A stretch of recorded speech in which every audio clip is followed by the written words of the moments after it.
امام مالک رحمۃ اللہ علیہ۔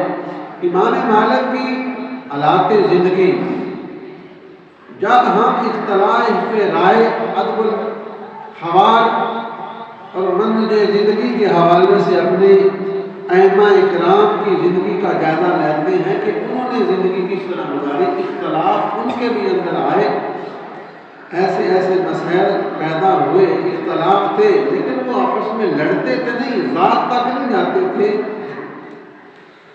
ان میں ایک بڑے عالم جو ہیں وہ امام مالک رحمۃ اللہ علیہ ہیں، جو امام یعنی لقب سے، یعنی امام مالک کے لقب سے آپ کو یاد کیا جاتا ہے۔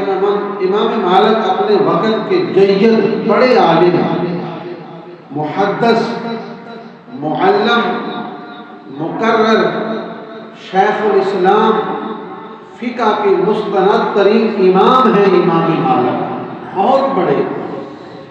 تو والدہ آپ کی ایک اعلیٰ پائے کی دیندار عورت تھی۔ آپ کی والدہ جو ہے ان کی کوششوں اور محنت کی وجہ سے آپ جو ہیں وہ اصول علم کی طرف متوجہ رہے۔ آپ کے باپ دادا صحابی رسول ہیں، آپ کے باپ دادا اصحابی رسول ہیں، رسول خدا کے صحابی ہیں۔ کس کے باپ دادا؟ امام مالک کے۔ کس کے؟ امام مالک رحمۃ اللہ علیہ کے آپ کے باپ دادا صحابی رسول ہیں۔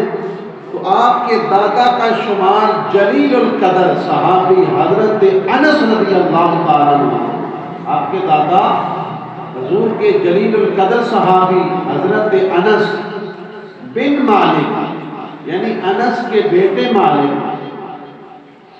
تو انس بن مالک جو ہیں وہ جلیل القدر صحابی رسول ہیں۔ غزوہ بدر کے صحابہ انہوں نے تمام غزوات میں حضور کے ساتھ شرکت کی ہے۔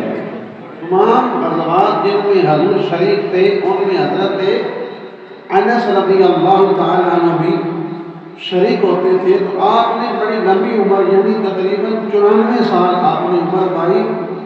93 ہجری میں پیدا ہوئے اور 185 ہجری میں آپ کا وصال ہوا۔ اس اعتبار سے 70 سال ریاض الجنہ، جو مسجد نبوی میں جنت کا ٹکڑا کہتے ہیں ریاض الجنہ، اس ریاض الجنہ میں بیٹھ کر آپ نے 70 سال مصطفیٰ کی حدیث پڑھائی۔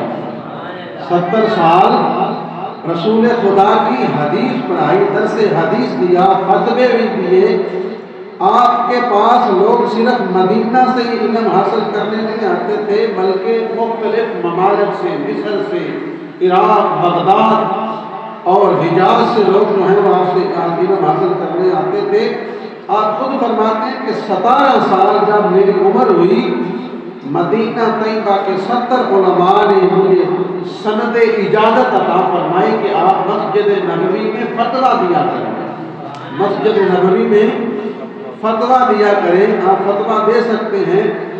تو آپ نے پہلے علم حاصل کیا، پھر علم حاصل کرنے کے بعد لوگوں میں علم کو پھیلایا، علم کو پڑھایا۔ تو امام مالک کے لیے پیش گوئی